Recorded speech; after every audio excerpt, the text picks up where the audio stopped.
रामायण का हिंदू धर्म में एक विशिष्ट स्थान है। मनुष्य जाति के जीवन और उनके कर्मों का विशेष प्रकार से रामायण में विवरण दिया गया है। इसमें भगवान राम और देवी सीता के जन्म एवं जीवन यात्रा का वर्णन है। हम में से अधिकांश लोगों को रामायण की कहानी का पता है, लेकिन इस महाकाव्य से जुड़े कुछ ऐसे भी रहस्य हैं जिनके बारे में लोगों को जानकारी नहीं है। तो आइए जानते हैं इन रहस्यों के बारे में। उससे पहले अगर आप हमारे चैनल पर नए हैं तो चैनल को सब्सक्राइब करके बेल आइकन जरूर दबा लें। दोस्तों, ये हम सबको पता है कि श्री राम के माता पिता एवं भाइयों के बारे में तो प्राय सभी जानते हैं, लेकिन बहुत कम लोगों को यह मालूम है कि राम की एक बहन भी थी जिनका नाम शांता था। वे आयु में चारों भाइयों से काफी बड़ी थी। उनकी माता कौशल्या थी। ऐसी मान्यता है कि एक बार अंग देश के राजा रोमपद और उनकी रानी वर्षिणी अयोध्या आए।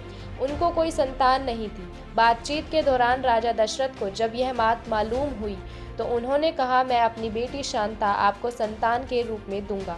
यह सुनकर रोमपद और वर्षिणी बहुत खुश हुए। उन्होंने बहुत स्नेह से उसको पालन पोषण किया और माता पिता के सभी कर्तव्य निभाए। एक दिन राजा रोमपद अपनी पुत्री से बात कर रहे थे। उसी समय द्वार पर एक ब्राह्मण आए और उन्होंने राजा से प्रार्थना की कि वर्षा के दिनों में वे खेतों की जुताई में राज दरबार की ओर से मदद प्रदान करें। राजा को यह सुनाई नहीं दिया और वे पुत्री के साथ बातचीत करते रहे। द्वार पर आए नागरिक की यह याचना न सुनने से ब्राह्मण को दुख हुआ और वे राजा रोमपद का राज्य छोड़कर चले गए। वह ब्राह्मण इंद्र के भक्त थे। अपने भक्त की ऐसी अनदेखी पर इंद्रदेव राजा रोमपद पर क्रुद्ध हुए और उन्होंने उनके राज्य में पर्याप्त वर्षा नहीं की। इससे खेतों में खड़ी फसलें मुरझाने लगी। इस संकट की घड़ी में राजा रोमपद श्रेयशृंग ऋषि के पास गए और उनसे उपाय पूछा। ऋषि ने बताया कि वह इंद्रदेव को प्रसन्न करने के लिए यज्ञ करे। ऋषि ने यज्ञ किया और खेत खलियान पानी से भर गए। इसके बाद श्रेयशृंग ऋषि का विवाह शांता से हो गया और वह सुख पूर्वक रहने लगे।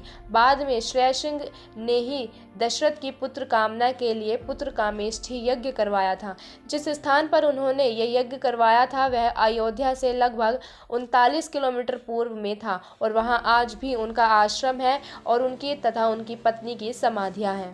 दोस्तों, अगर आप कभी अयोध्या जाए तो इन ऋषि और इनकी पत्नी की समाधि के दर्शन जरूर करें। धन्यवाद।